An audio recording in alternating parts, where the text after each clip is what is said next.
So, hey neighbors, welcome to the Shed Shop. In this video, we're going to be working on an Echo cs300 for neighbor Lynn.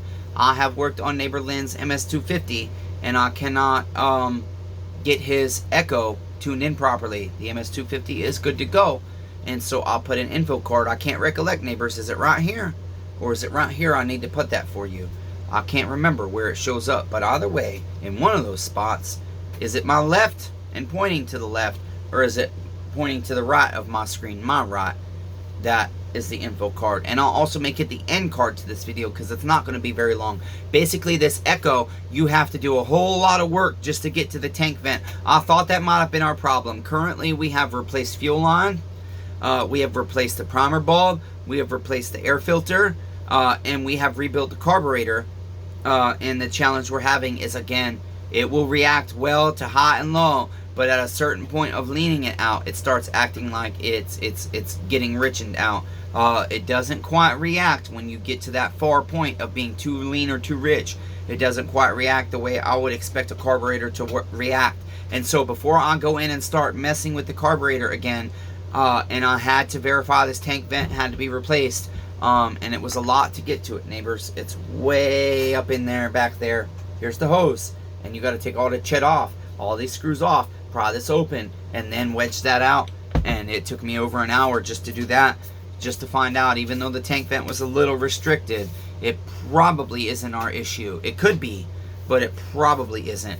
This literally, silly, honestly guys, could be because this gasket is bad. This O-ring, I've seen it happen. Saws just will run flawlessly until you go to cut, and then they bog. Okay, they'll tune in just fine, and then when you go to cut, as you get further into your cut, they'll start bogging. You can let go, start your cut again, but then you get halfway into your 10-inch cut again, 5 inches in, it starts bogging, and it just stops. The saw will still be running, but it will just stop cutting. I've seen O-rings on gas caps cause that. Okay, literally, tank vents cause that. The silliest little things cause that. Okay, a fuel line collapsing in on itself randomly cause that, just because it's slightly worn out. I've seen all these different things happen, but my thing is, instead of going and replacing all kinds of parts, I cannot do that and keep pulling cord. I'm not physically capable. We're going to go ahead and eliminate other major things that it can very well be, and more commonly is, and that is, we're going to see, do we have an air leak? And to do that, we have to block off this muffler port. We'll go ahead and remove this cover, take our carburetor off, and either block that off and go through our spark plug, or we'll see if we have a flange that will fit that front. Okay, and if so, we'll go ahead and test through that. I don't think I do, but I'm going to see if one of my specialty flanges that I have for steels might fit this. We'll see what happens. But with that being said, neighbors, I'm going to go ahead and glove up, turn you down to the bench, and we're going to get right to work. Damn it, neighbors. I did not record the work on this saw, and sometimes I regret doing that, because I'm like, well, Chip, what's the problem? I don't want to get accused of doing somebody dirty. And so my thing is this: people can assume what they want. I can't record everything, even though I want to record everything. But sometimes I'll just have to work on my neighbor Chip and put on music. That's how I stay sober. And here lately, I haven't wanted to film. But because we might have a major issue with this saw, maybe it's my chitty character making me film. But like the video, okay? Subscribe to the channel and turn on the damn bell, because you never know what kind of content I might be putting out on the internet. Just a teaser, as I get my gloves on, I'll tell you what kind of content I have coming up for you, neighbors. That's not chainsaw related directly. My uncle and I went to a tractor pull, many of you know. But what happened at the tractor pull was interesting. I was simply talking to a gentleman at the gate that's part of the Lions Club who holds the event. And they don't give a refund if you pay up front. Even if you pay for reserved seating, no matter what you pay for, anything you pay for in advance, if they cancel the event, you don't get a refund. If they cancel it for any reason, be it rain, be it somebody died, be it they don't feel like doing it, be it there was an earthquake, be it they've changed the day, you don't get a refund for that day. You got to pay again. Okay?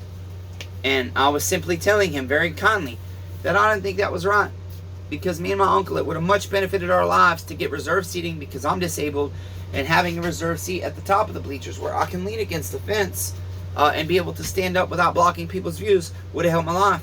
But we couldn't risk paying and not being able to go because it was canceled.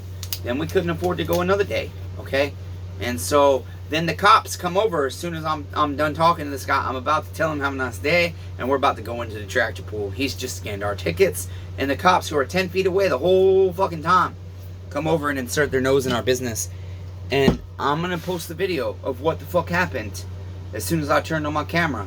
Because when they came over, I said, don't fucking come over here flexing your muscles. We would have told you if we needed you. We don't need you. You're 10 feet away. We both know you're right there. We are simply having a conversation. And I was almost on my way. And you've ruined the closing of my conversation. And then the camera came on shortly after that.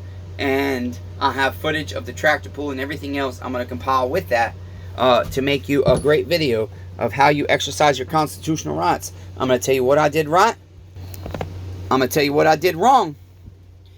I'm going to tell you why a bunch of auditors on YouTube aren't doing it right. I'm going to tell you how I think they could do it right. Why they don't do it right. And ironically enough, in this MS250 for the same neighbor Lynn, I expressed some of the things that I'm going to talk about on this channel and some of the struggles I'm having. And the struggles are continuing, neighbors. But what am I supposed to do? I'm just going to keep persevering as best I can. And hopefully not give up. Okay, so basically one flathead here to remove our air filter cover. This aftermarket air filter does not fit perfectly, but it saved my neighbor like $15. And so I think he'd rather go through a little bit of inconvenience of fitting this thing in if he ever has to take the cover off than spend an extra 15 bucks on an OEM that would have taken a long time to come in. And then you've got two Phillips or flatheads for your carburetor here. Okay. I prefer flat. I'm gonna go ahead and use a Phillips though, because that's what's on here. My dual drive Cobalt.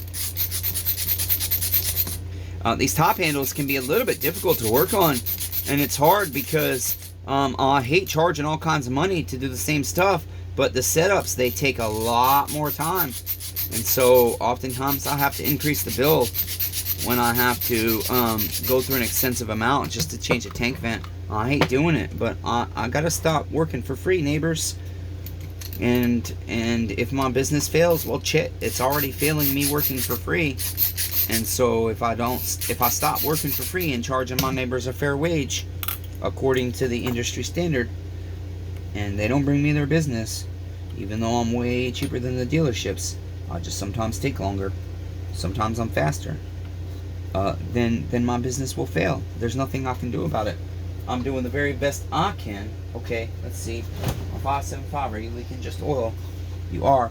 I don't have my small hemostats. I wanted to pinch off the fuel line so that I could very easily disconnect it without doing a bunch of other stuff and not have it spray all over me. And so we'll use our large ones here. I did want to be able to disconnect the fuel line, okay? But the problem is it's going to spray, I think. Maybe it won't. Okay, maybe it won't. And the fact that it doesn't causes me concern, actually. Oh, there's our fuel coming out. It's just not coming out with much authority. Okay, but we don't want fuel spraying out everywhere. It should really, realistically, it should be spraying out, guys. Okay, there should be enough pressure equalized in this tank by now that should just spray right out. Okay. I know you guys can't exactly see. This is a hard setup to show you. I'm just trying to disconnect some stuff to pull the carburetor, and there's a lot of stuff you have to contend with. I'm trying to take this grommet off the idle screw. That was one of the things I forgot to put on, and I had to go way backwards just to get that hooked up, because at least for me, I wasn't able to get it hooked up. Wow. Okay, what else is hooked on here? Let's see. We're gonna have our throttle. That's right. Okay. So, I cannot remember, is this a cable? It's a throttle lever. Okay. Gotta move our throttle lever off of our carburetor there. And now she should come out, I think. Okay, I've already unhooked our choke lever and valve and everything. No, it does not want to come yet. Let's see. Okay. Move our fuel lines aside here. Yeah, these are hard to work on, guys. I should have it by now. It should be mine. I'm not quite sure what I missed. Oh, my my throttle lever went back on. I'll be darned.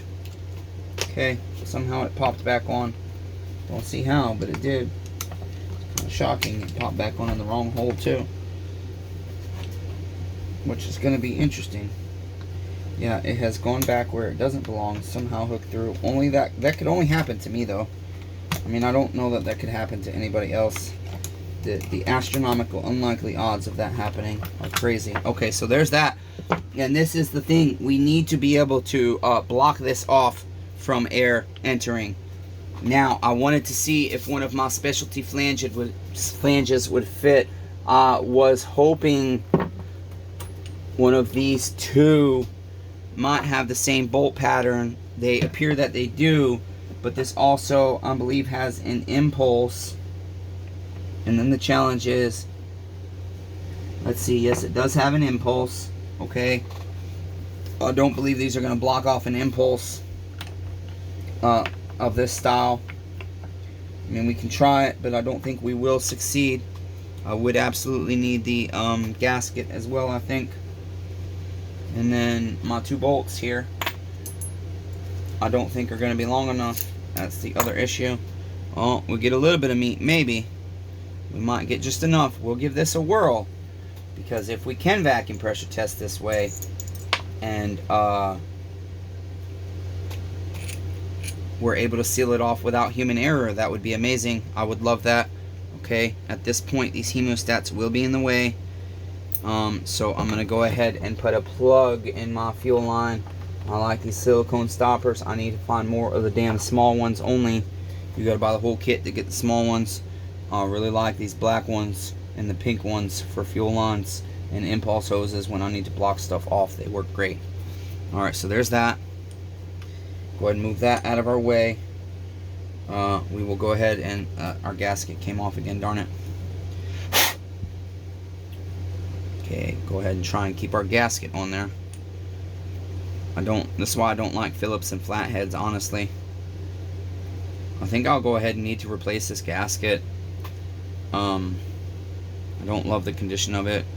I might have to make one though, unfortunately. Okay, I'm gonna set this up. I'm gonna block the muffler here, neighbors. All I'm gonna do is put a piece of rubber and cover this, and then if this works, we'll hook our vacuum pressure tester up right here, and we'll go ahead and test this off for air leak. And if we have air leak presenting, we'll try and find out where it is. Is it human error, or is it one of our crankshaft seals, or our crankcase base, or our spark plug? So for sake of time, let's pause you. I'd like to thank neighbor Keith with the MS660, a local neighbor, for his donation to help me pay for the Mighty Vac vacuum pressure tester after my Chinese one broke. And also Rob Weaver, thank you for your donation before you knew neighbor Keith had made his donation to help me pay for the Mighty Vac, and before you knew I ordered the Mighty Vac, that you had graciously went ahead and ordered the same Chinese, ironically enough, one that I had, but mine had poor quality control. And so hopefully yours is good, Rob Weaver. Thank you, both of you, and all my supporters. Okay, so we've got our muffler blocked off. I think this specialty flange might work for here. We have our spark plug in. The only thing I am missing is my soapy water, which I had bought a really expensive, several nice $8 spray bottles that have broken. So this is technically cleaner, but it still does present air bubbles if we have an air leak. And so basically I just really want to go, I'm going to go vacuum first and see if there's any obvious leak, and if so, if we have a fast leak, I will go ahead and start looking for yeah, we definitely 100% are leaking down without a doubt. So let's go ahead and go pressure. And the thing with what we're doing with the pressure is we want to go about 7.5 pounds, but right now we're looking for the leak, so we're just going to gradually pump and see, is this a human error leak, because I might need to tighten one of my attachments. And so we'll start pumping and looking for air bubbles. And since I have this crankshaft seal easily exposed, is our crankshaft seal leaking, neighbors? Oh, there's a big air leak right there. There's our leak, neighbors. And that's going to be, wait a minute.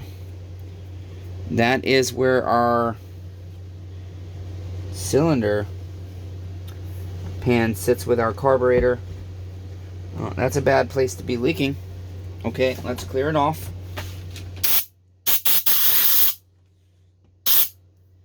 we are leaking through. That is odd. An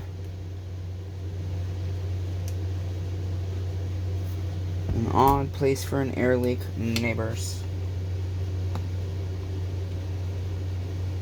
It is leaking where our cylinder connects to. It's not an odd place. I thought it was leaking out of this one specific spot. So now, because I want to pinpoint this leak, I'm going to go ahead and use oil, okay? So I'm going to pump my pressure back up, or I'm going to put oil on this. I'm going to coat this, okay? I'm going to pump my pressure back up, and my bubbles are coming from what appears to be, yep, it is the seam. It's 100% this seal between our cylinder and our manifold here, our plastic manifold. And so that is, oh, it looks like, wow, yeah, our crankshaft seal is leaking too, I think. Shoot, man, my neighbor saw me need rebuilt. I don't want to tell him that. He's a brand new customer neighbor. Is my life though. Alright, so let's see. Go ahead and get oil all over this. And this is the way actually steel says to test for air leaks, with oil.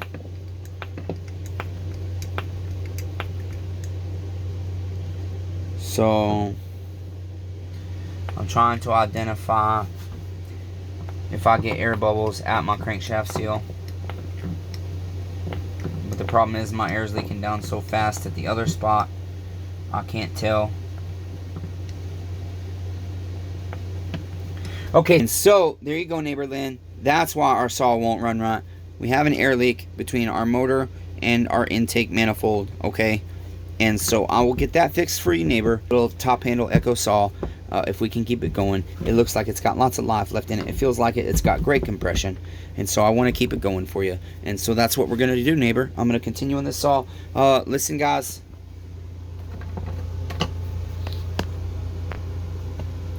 I'll say at the end of my videos, be kind to one another. Everyone's facing a battle. I love all 8 billion of you, goddamn it. Everyone is facing a battle. And I get so mad when somebody gets vulnerable and shares their battle just a little bit. And somebody says they want to be your friend and share that battle with you. But then they want to displace themselves from your life because you're difficult. I am difficult to be friends with, neighbors. Don't come telling me you want to be my friend and then get mad at me because within a few days of knowing you, I don't call you friend. Because of the exact reason of unknown. Eventually, you fucking leave. You know who you are. There's actually 2 of you right now that I think are being shitty people to me right now. Specifically, locally in my community. That are subscribers to this channel. I'm not going to call you out by name today. But I might, neighbors, because I'm sharing my battle, and that includes my battles with people, with the companies they work for. We're going to call out a corporate monopoly, filthy, disgusting fucking company that owns all the rock around me, and how dirty they did me. And I'm going to expose to you just how hard I pleaded with them to make it right. So here I am, neighbors. Desperately trying to stay off of heroin and do it right and love my neighbor and work hard because my disability doesn't even begin to pay a week of what it takes to survive in fucking corporate America. Okay? So I'm trying to do it the right way. But yet I got corporate America, like Rogers Group, doing me fucking dirty. I'm gonna call out my dump truck driver too. At some point, and I'll have him dropping my shit off. And the reason I'm doing that is because he's doing me dirty as a human being. Simply and put, it has nothing to do with the business transaction, period. He's doing me dirty as a human being, just like these other people are. So as I said, neighbors, I'm hard to be friends with, but what I can tell you is if you're part of my life, I give a shit about you. And even though I don't always handle my emotions properly, I can promise you this much: I fucking love you, and I care about you. But you can make me hate you. But it's not really you I hate. It's your shitty character I hate. Please understand that. There's not much I hate. That's a very strong word. If I say I hate you, I hate the way you fucking make me feel. I hate the way you fucking disregard my feelings. And as men, we want to throw around the word disrespect. Disrespect is defined as disregard for one's feelings, emotions, attributes, talents, skills, etc. Period. That's what disrespect is. See, as men, we don't want to use the word feelings. Some of you that I'm talking about right now, I've never heard you mention that word. You always call it other things. Maybe because you've been trained up as a man not to use that word, or not to have feelings, or you're not supposed to share your feelings, or you're weak, or you're not strong, etc., etc., etc. I'm not always kind, but I'm still going to say it. Be kind to one another. Everyone's facing a battle. Honesty, communication, and sincerity. Don't fucking displace your shitty character onto somebody else's shitty character so that you can absolve yourself of responsibility for treating somebody shitty and for not acknowledging, not respecting them. The definition of respect is a regard for somebody's feelings, emotions, skills, talents, attributes, time, etc. You don't have to agree with somebody's feelings.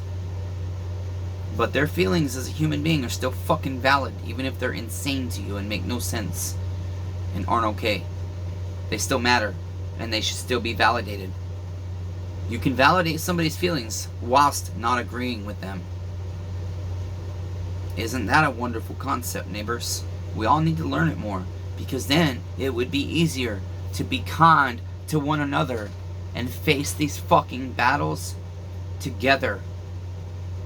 Thank you, neighbor Lynn, for the honor of being able to work on your stuff since you lost your mechanic, neighbor. I hope I do you right. And I hope I earn your business if I continue in business, because I still don't know what the hell's going to happen, neighbors. I don't know what the future is. I don't have enough rock. I refuse to support somebody that's going to fucking steal from me. Rogers Group, Corey, Rock Group, claims they're a family company, yet they steal from me. And then tell me they gave me good number 57, when a number 57 sieve is 1 to 1.5 inch rocks. When I've got quarry employees, both loader operators and sales reps, that have seen my gravel, my rock, and told me that's not 57. It's shitty quality 57 if it is. You got way too much fines. You got way too much half inch in there. And I say I know, neighbor, I just wanted to verify. I went through all kinds of research before I called these motherfuckers and said, you've done me dirty. And so, stay tuned, because when I get done dirty, I think I literally am just going to put it on the internet. No shame, no hiding. And if people don't want to associate with me because they're afraid I'll expose their shitty character, fine. I'm exposing my own shitty character too. Join me in the ride. Let's expose our shitty character to each other. And then learn how to say, wow, you're really shitty. That's okay, neighbor. I'll love you through it. I'll forgive you. Let's stop being fucking selfish and love all 8 billion of our neighbors. Let's keep trying to persevere, neighbors.